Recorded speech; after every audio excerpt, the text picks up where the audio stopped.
Bonjour à toutes, bonjour à tous et bienvenue dans cette nouvelle édition du 4e tiers. On se retrouve tous les lundis pour le tournage et cette fois-là on teste un truc un peu différent, des conditions vraiment pure live. Voilà, d'habitude on le fait, je fais un montage après, mais là voilà, on est en conditions pure live, donc je remercie beaucoup Lise qui m'a accompagné pour faire la réalisation à cette occasion et puis surtout mes deux invités du jour. Il y en a un qui a une double casquette et qui est à ma gauche, c'est Alexis Birolini. Salut à toi Biro, donc capitaine de l'équipe, évidemment défenseur des remparts et aussi tu représentes IAD qui est un des sponsors fidèles du Club des Remparts. Oui, bonjour Sylvain, merci de m'accueillir aujourd'hui. Donc, très content de te retrouver pour cette nouvelle édition et puis cette nouvelle saison. Donc, oui, j'ai la double casquette. Donc, on en parlera après. Impeccable. Parlez bien les gars, proche du micro surtout. D'accord. Comme ça, ce sera nickel. Et puis salut Clément Garrido qui avait participé à l'émission l'an dernier. Donc voilà, t'es un petit peu, on va dire, un habitué. T'es un de ceux qui connaît déjà le principe.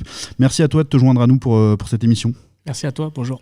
Et on excuse tous bien sûr le coach Franck Spinozzi qui a été pris malheureusement ce midi. Donc on le retrouvera bien sûr dès lundi prochain pour la prochaine émission. Les garçons, on va attaquer tout de suite dans le dur avec ce retour de déplacement à Montpellier. Un drôle de match où finalement vous faites un premier tiers qui est quand même plus qu'acceptable, où ça se passe pas trop mal mais où vous prenez pas l'ascendant au score.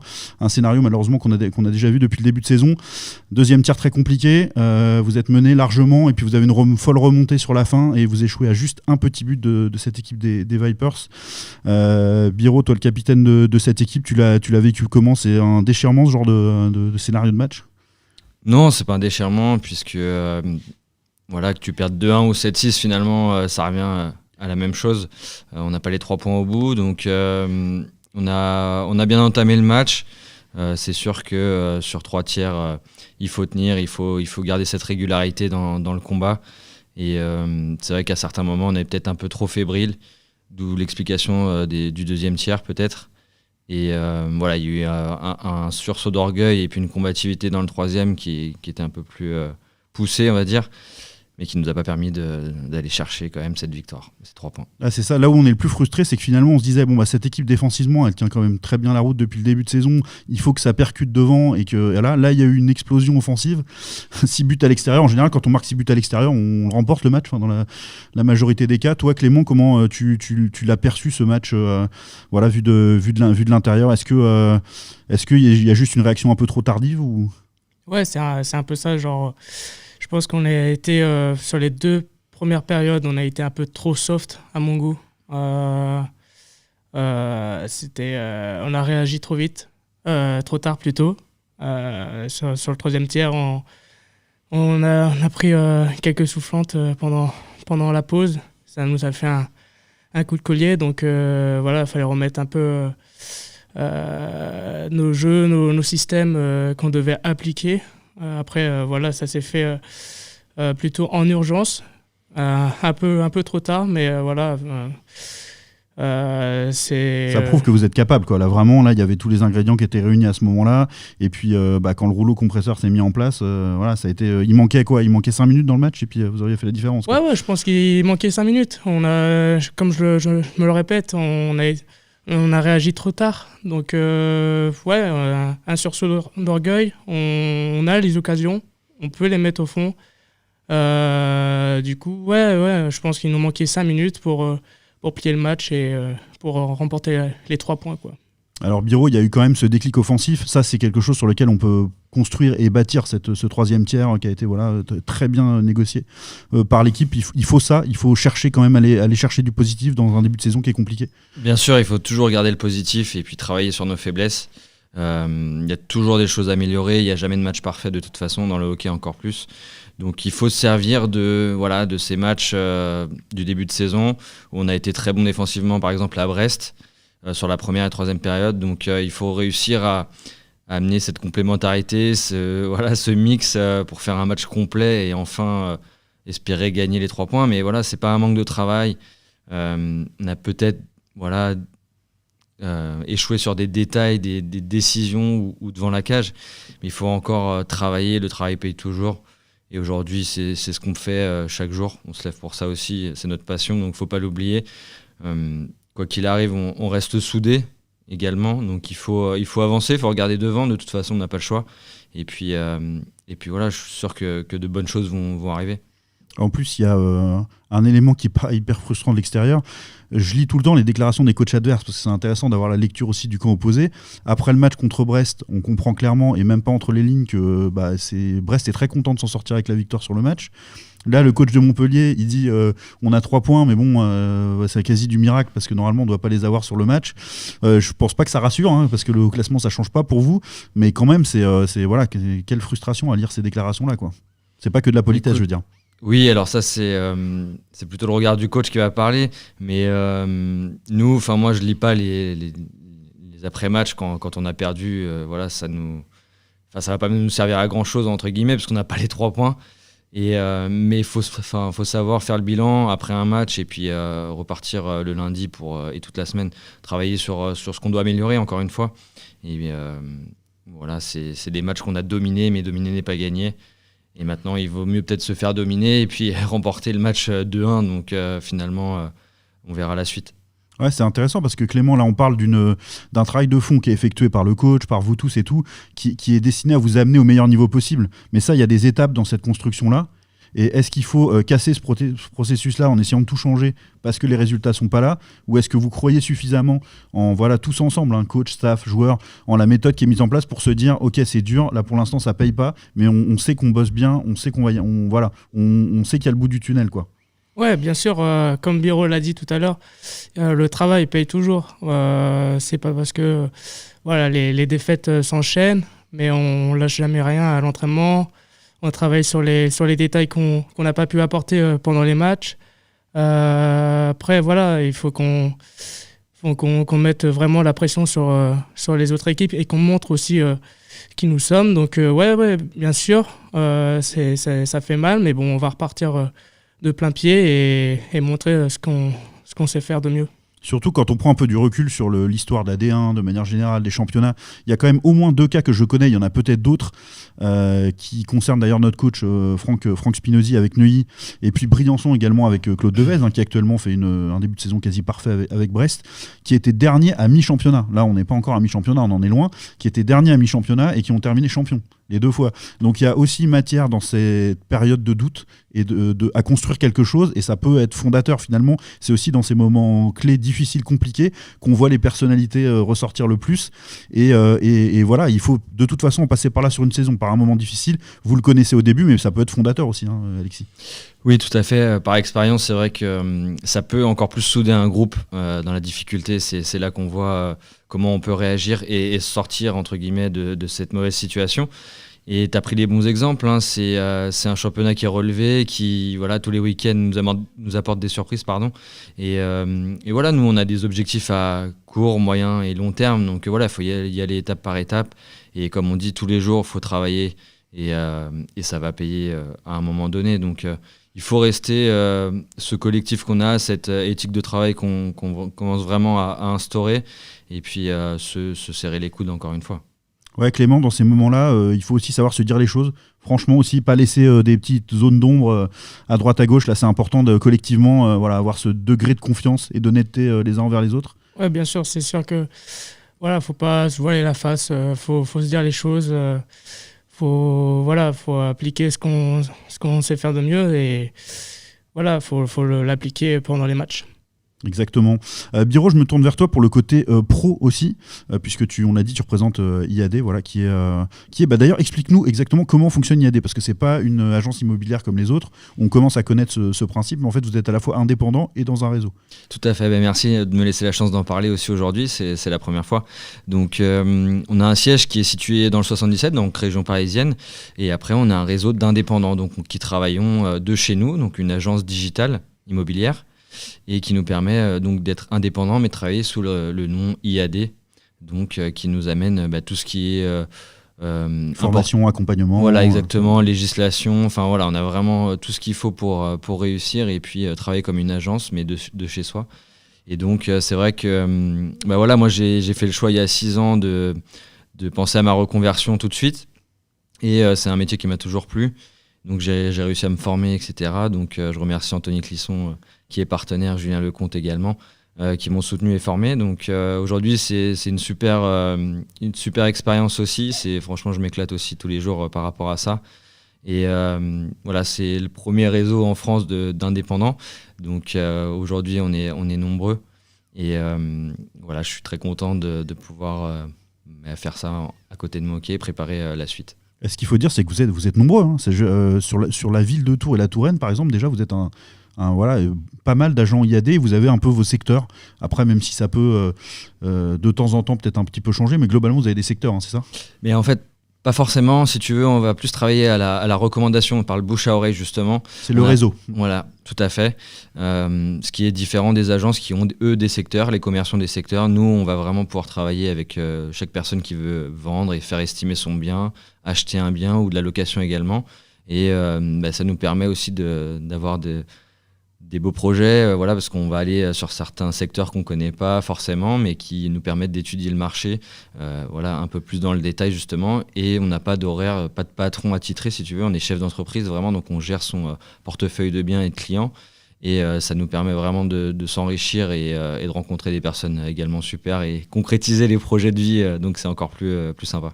C'est hyper intéressant. Donc tu as commencé à Cholet, c'est ça ? C'était quoi ? À Tours. À Tours, c'est ça, tu as fait Tours, Cholet, Nice. Puis Nice, et voilà, donc tu as pas mal. C'était sympa à Nice aussi. Tu as pas mal voyagé à ce niveau-là. Et du coup, ton statut de joueur de hockey, les rencontres que tu peux faire par ce biais-là et tout, ça a été un tremplin au départ ?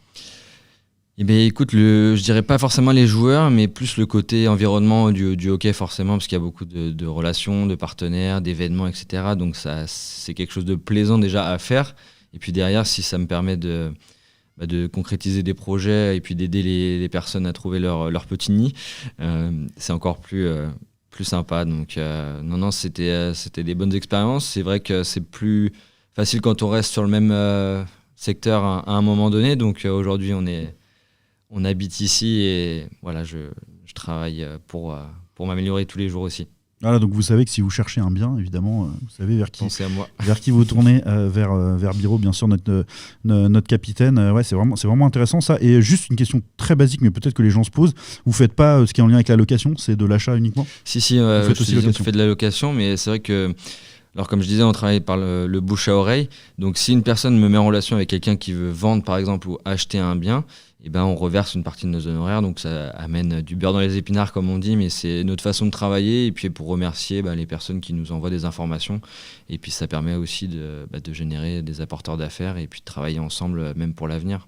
Donc, c'est ça, on peut être intermédiaire envers toi, c'est-à-dire que je connais quelqu'un qui serait intéressé et si ça se concrétise, je serai récompensé par ce biais-là. Tout à fait. Ok. Et le côté bien en location, louer un appart et tout, vous gérez ça aussi en partie ou... Oui, on peut faire de la gestion locative, faire la recherche de locataires, tout ce qui se rapporte aux biens, aux appartements. On peut venir vous voir avec, moi j'aimerais acheter, mais pas pour utiliser moi-même tout de suite, mais pour louer après, et vous allez gérer tout le processus. Oui, on peut le faire aussi également. Okay. Bien sûr. Vous pouvez tout faire. Tout faire. Magnifique, c'est magnifique. Bravo pour ça. Merci. Et Clément, quand tu entends ça, ça te fait réfléchir aussi, même toi tu as le temps un petit peu plus de voir venir pour ton avenir, mais est-ce que tu as déjà toi en tête que le hockey c'est un temps, mais bon, de toute façon on n'y gagne pas des fortunes non plus, et qu'il y aura à un moment donné un processus de reconversion à initier? Ah oui, bien sûr. C'est sûr que le hockey, je vais pas faire ça toute ma vie. J'ai déjà pensé à ma reconversion. Déjà, là, j'entraîne les jeunes de mon côté sur mon temps libre le soir. Donc, j'espère devenir un jour entraîneur.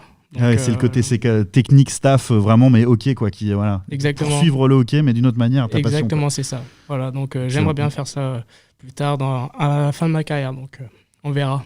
Non, c'est hyper intéressant parce que du coup, est-ce que tu es capable dès maintenant, parce que c'est quand même très engageant d'être joueur, il y a tous les entraînements, les matchs, les déplacements, est-ce qu'à côté de ça, tu peux initier une formation, un DE, etc., un diplôme d'État, ou est-ce que c'est compliqué encore ? Avec le hockey, c'est un peu compliqué, mais pendant, je sais pas, peut-être à la fin de ma carrière, je pourrais peut-être passer les formations, peut-être le DE, on verra, mais pour l'instant, je vois... par le biais de Normand ou de Franck, comment ça se passe. Tu accumules plein de savoir, on va dire. Exactement. C'est pas concret par un diplôme, mais en tout cas, toi, tu progresses dans la façon d'encadrer. Tu t'occupes de quelle catégorie d'ailleurs ? Là, je fais U9 et les U11 avec David. Donc là, je prends beaucoup d'expérience et on verra pour la suite. Voilà. Ok, ouais, parce qu'il y a une sorte d'ascension, c'est qui peut paraître logique. Alexis, qui est de commencer par les plus petits, et après, au fur et à mesure où on acquiert des savoirs, d'aller vers les plus grands, jusqu'à arriver coach adjoint, et après, pourquoi pas plus si affinité. C'est ce qu'a fait Romain Bourdon, c'est un joueur avec lequel tu as joué d'ailleurs. Oui, tout à fait. Sous les couleurs des remparts. Tu as vu son parcours de technicien. Mais oui, c'est vrai que y a beaucoup de joueurs avec qui j'ai joué que je revois après sur le banc, donc c'est assez marrant. Et puis, c'est vrai que c'est quelque chose qui peut être intéressant pour les personnes. Il faut aimer ça aussi. Moi, par exemple, je sais que entraîner, c'est pas quelque chose qui me fera forcément...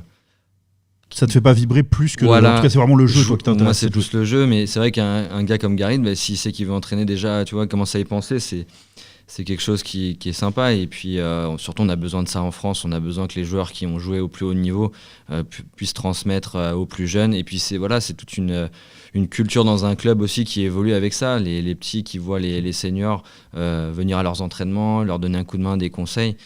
Derrière, tu vois, Pablo Maltas, moi je l'ai vu tout petit, il y a 5-6 ans sur la glace. Moi aussi, je m'en rappelle. Avec nous, donc il y a des choses comme ça qui s'expliquent pas aussi. Donc ça dépend des personnes, ça dépend des clubs, mais c'est sûr qu'on a besoin de ça en France et encore plus dans la culture d'un club. Ouais, c'est pile ça, c'est ce que j'allais dire, c'est culture club, c'est ce qui prend énormément de temps à être fait, parce qu'il faut des générations qui passent de petits jusqu'à joueurs de l'équipe première, jusqu'à retraités de l'équipe première, jusqu'à membres de l'encadrement, ou côté sportif ou côté administratif, etc. Parce que ça, c'est un secteur qui, par contre, pourrait t'intéresser éventuellement d'aider le club, on va dire, d'une autre manière quand tu auras... Oui, alors tu fais le lien entre encore l'immobilier et le hockey, puisque aujourd'hui j'ai acquis un statut de manager dans l'immobilier, donc pourquoi pas à l'avenir aider le club dans ce sens, parce que j'ai des diplômes au niveau marketing, communication et vente, donc pourquoi pas redonner ce que un peu le club m'a donné, et donner la chance de pouvoir faire à Tours. Donc, mais écoute, on verra l'avenir, ce qu'il nous réserve. Et puis, mais ça peut être une possibilité. C'est sûr que les joueurs, en tout cas, qui sont revenus, qui ont joué à Tours, ont toujours eu forcément quelque chose et à redonner au club, je pense.